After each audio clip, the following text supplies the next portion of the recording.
Yeah, a very good morning, everybody. Today we will discuss about the liver. The liver is the largest gland of the body and it consists of both exocrine and endocrine parts. The exocrine part secretes bile, whereas the endocrine part it liberates some useful chemical substances such as glucose from glycogen, most of the plasma proteins and heparin directly into the bloodstream. Not only that, the liver is involved in various metabolic activities which are the liver it subserves important function in regulating body temperature. Now coming to the shape and the situation, the liver is wedge shaped organ. You can see here this is a wedge shaped organ where it has got a broad base which is directed to right side. So this is the base of the liver which is directed towards the right side, and not only that, the liver occupies whole of the right hypochondrium, upper part of epigastrium and a part of left hypochondrium in situation. Now the weight of the liver, if you see, in adult male the weight is about 1.4 to 1.8 kg, and in adult female if you see it is 1.2 to 1.4 kg. At birth the weight of the liver is about 150 grams. Okay, and you know this is the largest gland in the body and the weight is almost all, it is about, in average if you take it is 1.5 to 1.6 kgs of weight. Now how this organ is kept in position? So what factors keeping this liver in position? So the factors are very important to know are, number one is the hepatic veins. The hepatic veins which opens into inferior vena cava, they serve in keeping the liver in position. Number two, intra-abdominal pressure which is also maintaining the liver to lie in its position. Not only that, the tone of the muscles of abdomen also are maintaining the position, and lastly the ligaments of liver are also important in making the liver in position. So the factors keeping the liver in position are, number one, the hepatic veins, number two, the intra-abdominal pressure, number three, the last and the least, the ligaments of the liver. All these are the factors which will make this organ lie in position. So this is the right side of the liver, this is the left side of the liver. So this is the base and this is towards the left, you can see the apex also. Now this liver is highly vascular organ, moving with respiration, and it is reddish brown in color. It is soft, solid, and it is friable to touch, and it is very essential for life. When ruptured, the bleeding continues because the hepatic veins are unable to collapse. Okay. Now coming to the anatomical position of the liver, if you see the anatomical position, first you have to know that the posterior surface of liver, it presents vertical groove for inferior vena cava which has to placed vertically on posterior surface. The broad base, the wedge shape liver on the right side. So this is the broad base which has to be placed on the right side, and you know posteriorly there is a vertical groove. You can see here this is a inferior vena cava. So posteriorly you have the vertical groove for inferior vena cava which has to place posteriorly. Clear? Now the convexo concavo convex surface of the liver is above. So here you have convex here, you have concave here, again you have the convex here. So the superior surface of the liver is convexo, next concavo and convex. Convexo, concave and convex. This surface is superior surface. So the posterior surface is having a vertical inferior groove for inferior vena cava. Number 2, the broad base is placed towards the right side, and the superior surface is convexo concave convex. Convexo concavo convex. Clear? These are the things which will make you to lie the liver in position. Now, what are the parts of liver? The presenting parts of liver, you have liver has got surfaces, it has got borders, it has got lobes, it has got fissures. So we will go one after the other. Now coming to the surfaces of the liver, if you see, now basically this liver has got two surfaces. One is the parietal surface, number 2 is the visceral surface. The visceral surface is also called as inferior surface. Now, so the parietal surface is further divided into superior, anterior, posterior and right lateral surfaces. So we have the parietal surface and visceral surface.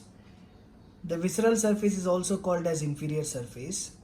The parietal surface is further divided into, this is the superior surface, this is the anterior surface, this is the right lateral surface, and we have the posterior surface.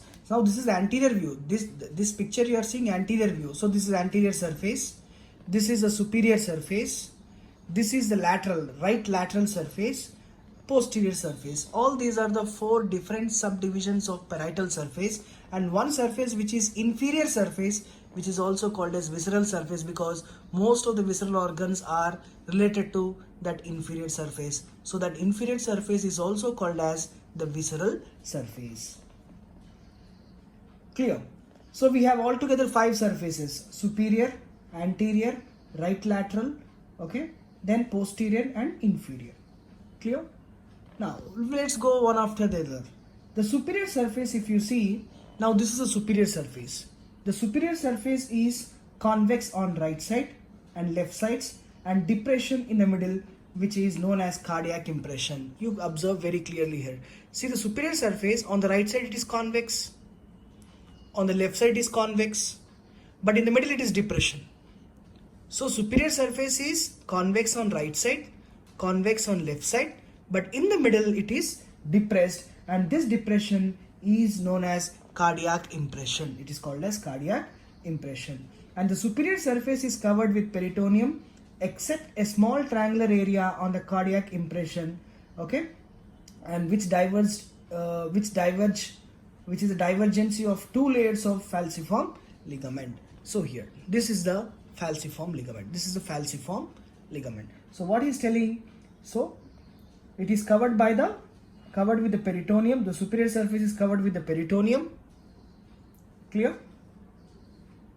Except a small triangular area on the cardiac impression due to the divergency of the 2 layers of the falciform ligament. So this is all about the the superior surface. Clear? Yeah. The relations of the superior surface, if you see, it is related to the copula of the diaphragm, base of the corresponding lungs and pleural sac, and not only that, the central tendon and the inferior surface of the heart, which is separated from the fibrous pericardium. All these are the relations of the superior surface of the liver. So superior surface of liver is in relation to the diaphragm, copula of the diaphragm, and the corresponding bases of lungs, and not only that, the central tendon of the diaphragm and the inferior surface of the heart and the fibrous pericardium.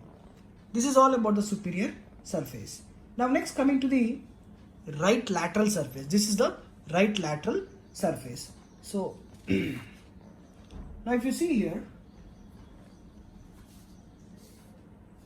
in this picture, if you observe, now this is again the anterior surface of the liver. This is the falciform ligament, and here this is the superior surface, you can see, which is green color. superior surface, and the superior surface, this line which is the diaphragm, you can see here, this is the line which is covering the superior surface is the diaphragm. You can see in the middle you have the central tendon also. Now coming to this surface, this is the right lateral surface, which is the wedge. This is a wedge shaped organ, and this is the base. Okay, so this is the base, or which is the right lateral surface. Now we are talking about this surface, which is the right lateral surface. Now the right lateral surface is convex. This is convex, and which is covered with peritoneum. And next thing, when you see the relations of this right lateral surface, if you see the relations of right lateral surface, now the right lateral surface, it is related to the right side of the diaphragm. This is the diaphragm, we can see it is related to the diaphragm. Not only that, it is also related to the ribs 7, 8, 9, 10 and 11. So it is related to the 7 to 9 ribs on the right side. And in the upper thirds, the lower border of right lung, right pleural sacs are seen. So in the upper one thirds. So in the upper one thirds, you can see this is the right lung. This pink color structure is right lung, and which is covered with the pleura. So in the upper one thirds, the right lateral surface is related to the right lung, and it's covering pleura. In the middle thirds, it is related to the recess. This is costodiaphragmatic recess. So in the middle one thirds, it is related to the costodiaphragmatic recess, and which is also in relation to the 10th rib. In the lower one thirds, there is no pleura. In the lower one thirds, there is no pleura, or there is no lung, there is no pleural sac, and here it comes direct contact with the 11th rib. It is direct contact with the 11th rib. So in the upper thirds, lung with pleura. In the middle, with the costodiaphragmatic recess.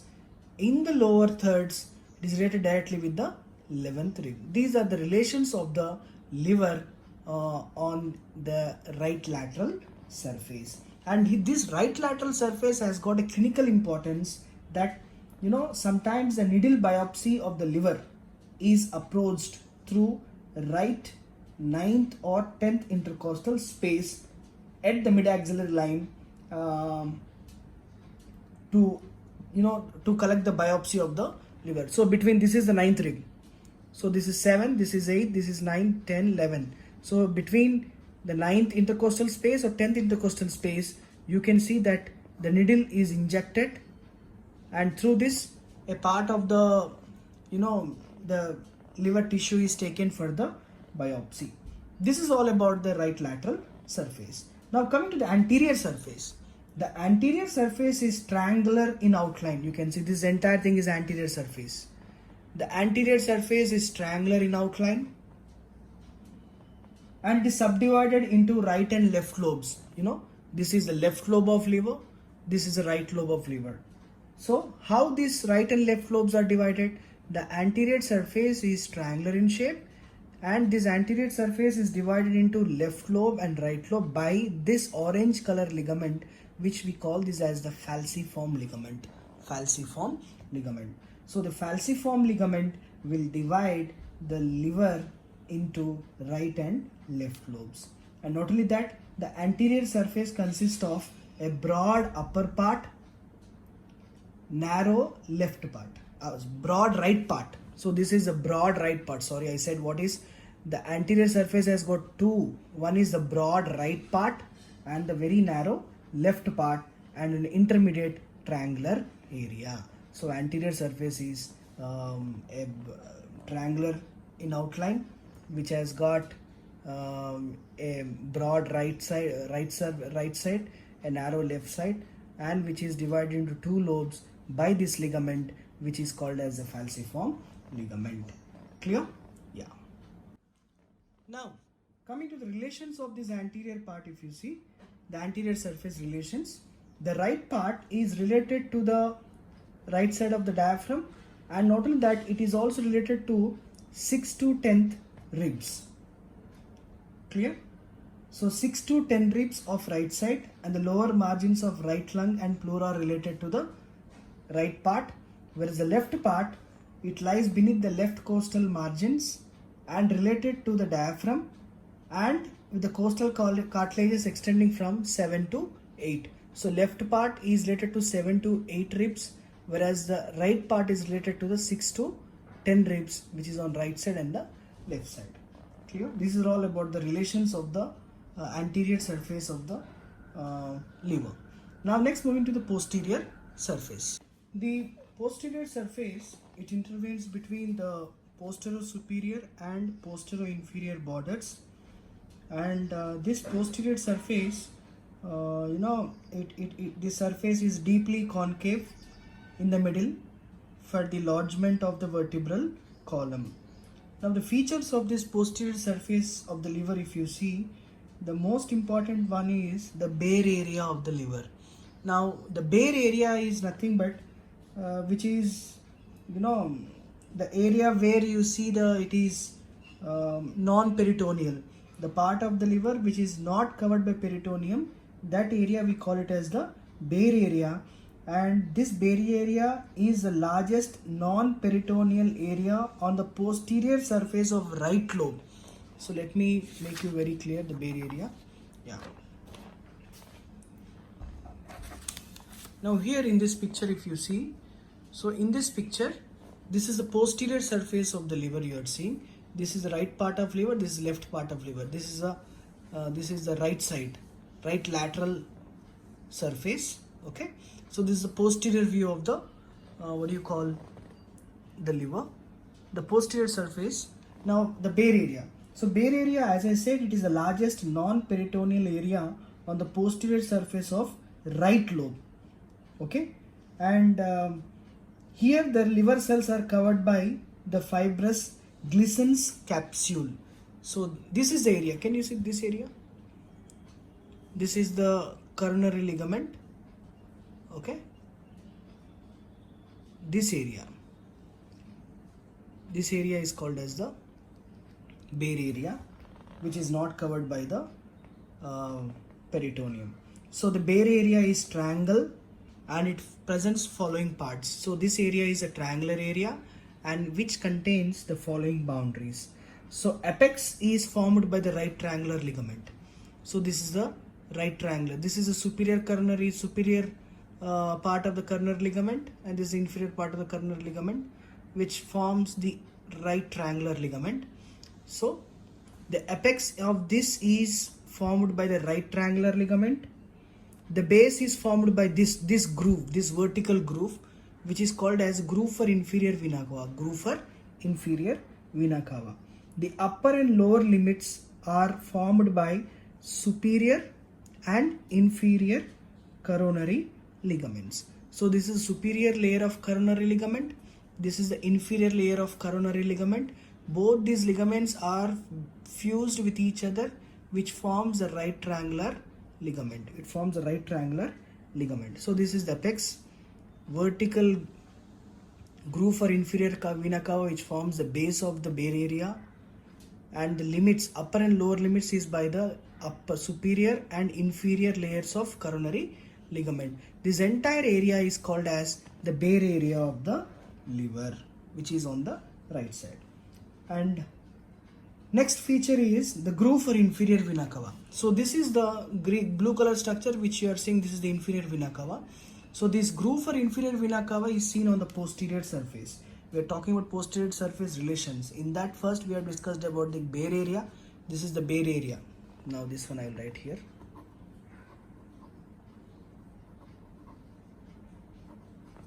Which is the bare area.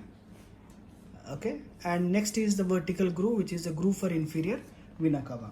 So this is the groove for inferior vena cava is non-peritoneal vertical groove.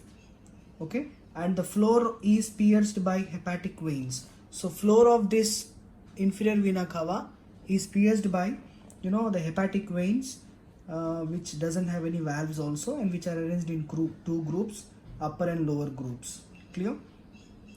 Next, coming to the caudate lobe. So one more thing which you can see here, this is the caudate lobe. This is the caudate lobe. Let me make it clear. In the other picture you can see. Yeah. So in this area, so this entire thing is the bare area. This is the bare area, and this is the vertical groove, which I said is the groove for inferior vena cava, and here the inferior vena cava is open. You can see this, which is called as hepatic veins. So we have 4 hepatic veins almost all, okay, which are arranged in 2 groups, upper group and lower group. So this is the vertical groove, which is groove for inferior vena cava.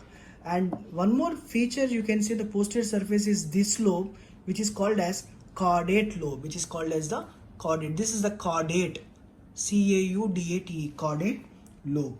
So it is bounded on right side by groove for inferior vena cava.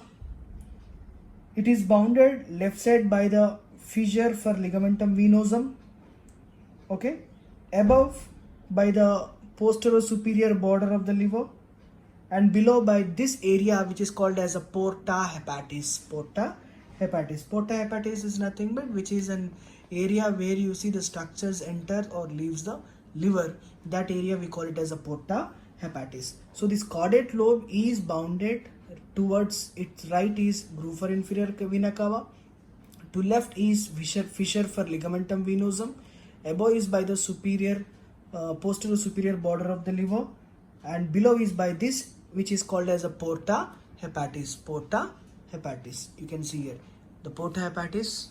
This is porta hepatis, where you can see this blue color structure which is portal vein, this red color structure is hepatic artery, and this green color structure which is called as a bile duct. So portal vein, bile duct and hepatic artery, these are the structures which are present in the porta hepatis. So these are the boundaries of the caudate lobe of the liver. Clear? Now, next feature, if you see the fissure for ligamentum venosum. So this is the fissure for ligamentum venosum. So this fissure for ligamentum venosum, this is nothing but it's a deep vertical cleft which cuts obliquely through the liver. Okay. Not only that, this fissure contains 4 layers of peritoneum. Okay.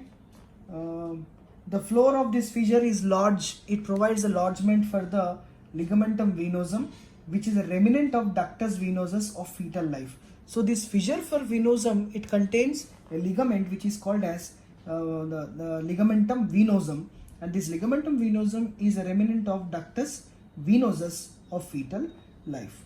Clear? And this is all about the fissure for ligamentum venosum. Clear, everybody?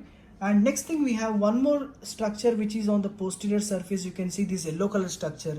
This is esophageal groove, which is the groove for esophagus, which is a shallow vertical groove and covered with the peritoneum.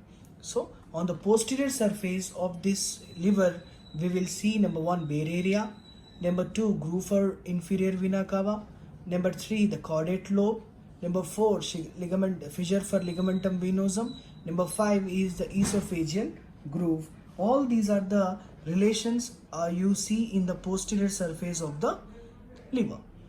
Clear? Yeah. Now the inferior surface. The inferior surface, as I said, it is also called as a visceral surface. The inferior surface is also called as a visceral surface, and the inferior surface is directed downwards, backwards and to left. Downwards, backwards and to left, and it is separated from the anterior and right lateral surfaces by a sharp inferior border, and it is separated from posterior surface by posterior inferior border. And most important thing is the inferior surface of the liver is covered with peritoneum. Most of the inferior surface is covered by peritoneum except 3 areas. Number 1 is fissure for ligamentum teres. Fissure for ligamentum teres. This fissure is called as the fissure for ligamentum teres, where it is not covered with peritoneum. Number 2 is porta hepatis. This is porta hepatis. At this area also you see it is not covered by peritoneum. And the third is the fossa for gallbladder. Fossa for gallbladder. So the 3 areas of the inferior surface: number 1 fissure for ligamentum teres, number 2 porta hepatis. Number 3, the fossa for gallbladder are not covered with peritoneum. Rest of the inferior surface is covered by the peritoneum. Clear? Now coming to the features. Here in the inferior surface we have the features like gastric impression. This pink color, entire this pink color is called as the gastric impression. This is the gastric impression, and which is a shallow concave fossa which is under surface of this lobe is left lobe, which is under surface of the left lobe and continues above with the esophageal groove. So this entire thing is the gastric impression. Next, there is one which is called as tuber omentale, a rounded elevation which is called as tuber omentale, which is, or you can call it as omental tuberosity. So this is a rounded elevation between the gastric impression and the lower end of the ligamentum venosum. So between the gastric impression and the lower end of the ligamentum venosum, there is a rounded elevation which is called as the tuber omentale. Okay. Now this elevation is directed downwards and backwards. Okay. Towards the tuber omentale of the pancreas. Now next thing is the fissure for ligamentum teres. I am talking about the relations of inferior surface. I have discussed about the gastric impression. Number 2, the omental tuberosity, and the third one is the fissure for ligamentum teres. The fissure for ligamentum teres, it is a deep cleft which extends from the notch of inferior border of the liver to the upper end of the porta hepatis. This is a sharp inferior border.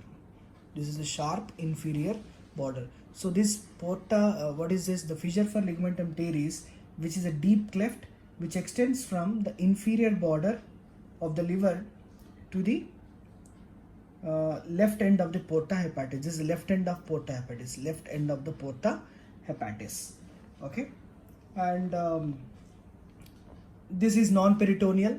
As I said, this is a non-peritoneal, and this fissure for ligamentum teres will lodge the ligamentum teres hepatis. It lodges a ligament which is called as ligamentum teres hepatis, and this ligamentum teres hepatis is a remnant of obliterated left umbilical vein.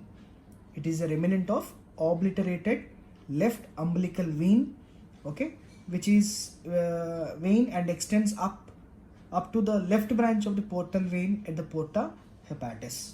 Clear? This is about this, which is fissure for ligamentum teres. And next is the quadrate lobe. See, this is the caudate lobe. The caudate lobe you see in the posterior surface.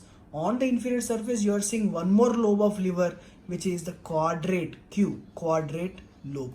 See, this quadrate lobe is a quadrilateral in shape, and it is bounded on right side by the the fossa for gallbladder, and on left side by the fissure for ligamentum teres, and above is by the porta hepatis, and below is by the inferior border. So these are the boundaries of the quadrate lobe of the liver. Don't get confused. Caudate lobe is seen on the posterior surface of liver. Quadrate lobe is seen on the inferior surface of the liver.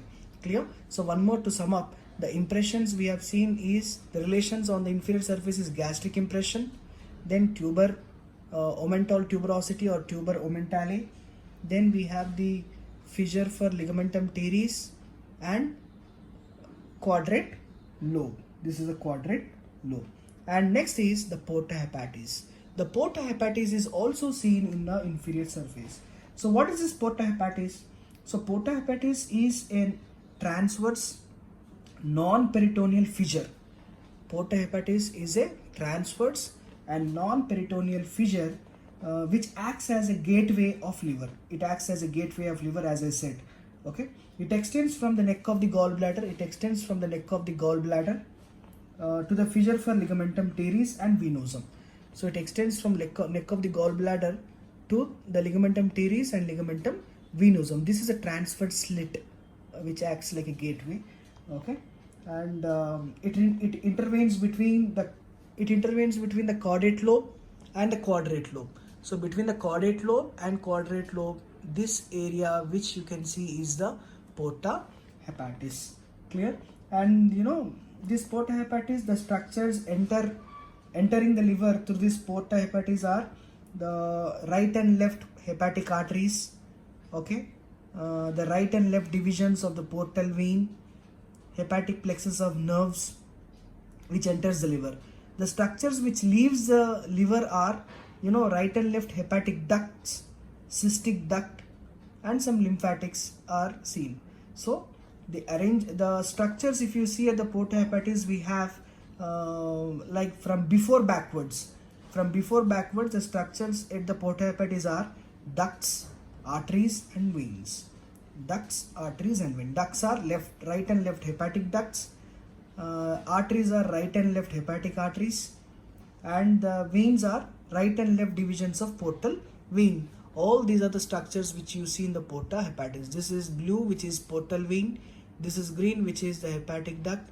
Hepatic ducts, which forms the bile duct, and this is the red color structure which is called as the hepatic arteries. So duct, artery, vein, these are the structures which we see in the porta hepatis.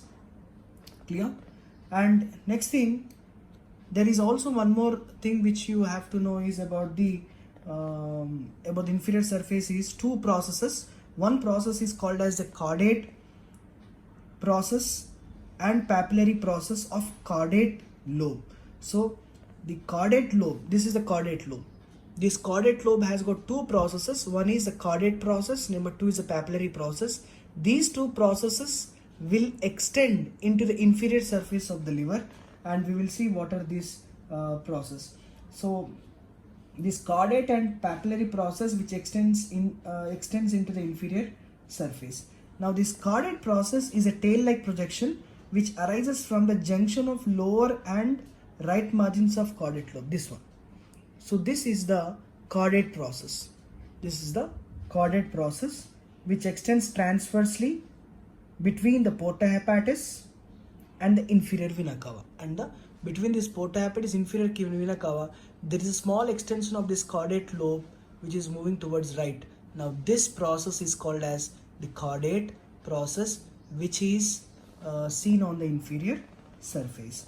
And in the same way, this caudate process which forms the floor of the epiploic foramen. This caudate process which forms the floor of the epiploic foramen. Epiploic foramen is nothing but which communicates the lesser sac with the greater sac. Clear? And next thing, the papillary process, which is a conical projection which arises from the junction of lower end and left margin of caudate lobe. Here somewhere here you can see one more process, this one. This is called as the papillary process of the caudate lobe. This is the papillary process of this is the caudate process of caudate lobe. This is the papillary process of the caudate lobe. These two processes will be directed towards the inferior, the inferior surface of the liver. And this papillary process which is directed downwards, and it is related to the origin of the celiac artery, which is directed downwards and which is related to the origin of the celiac artery. This one. And next thing is, the fossa for gallbladder. This is the fossa for gallbladder. Then this area of this green color structure is called as the gallbladder. And here on the inferior surface, one more impression also we see, that is called as the fossa for gallbladder. And this is also non-peritoneal fossa. Okay, and it extends from the cystic notch from the porta hepatis to the inferior border of the liver. Clear? And this fossa is related to the upper surface of the body, neck of the gallbladder. Okay, and this fossa, the gallbladder sometimes in the floor of the fossa is pierced by cystic artery. So gallbladder, it is pierced by the cystic artery in the floor of this fossa for gallbladder. Clear? So this is all about the fossa for gallbladder. Next, one more impression you can see here, this yellow color structure which is called as duodenal impression. This is the duodenal impression, which is a shallow fossa which is on the right side of the neck of the gallbladder. So this is the neck of the gallbladder. Towards the right side of neck of the gallbladder, there is a vertical shallow groove, which is the fossa, which is a duodenal impression, and this is related to the junction with the junction of first and second parts of duodenum. This area is related to the junction of first and second part of duodenum, which is called as superior duodenal flexure. Superior duodenal flexure. Next we have this impression, which is called as a colic impression. So which is also again a shallow depression on the right side to the body of the gallbladder. To the right side to the body of the gallbladder, you can see this impression, which is called as the colic impression, where you can see it is related to the right colic flexure. Right colic flexure. And we have this, which is a renal impression. This is the renal impression, which is situated above the colic impression. Just above the colic impression, there is one impression which is called as the renal impression. Okay, and this is related to the anterior surface of the upper part of right kidney, because this is right side. So it's related to the upper part of anterior surface of upper part of right kidney. And above this impression, there is one more impression here. This is called as the suprarenal impression. This is a suprarenal impression, and which is also related to the right suprarenal gland. Right suprarenal gland. Now all these are the relations you see on the inferior surface. So on the inferior surface, you are seeing the gastric impression, you are seeing the tubulomomentale, you are seeing the fissure for ligamentum teres, you are seeing the porta hepatis, you are seeing the caudate lobe, then you are seeing the caudate process, then papillary process, then the fossa for gallbladder, the colic impression, the duodenal impression, the renal impression, the suprarenal impression. All these are the impressions, all these are the relations which you see on the inferior surface of the liver. Is it clear? This is all about the surfaces and relations of the liver.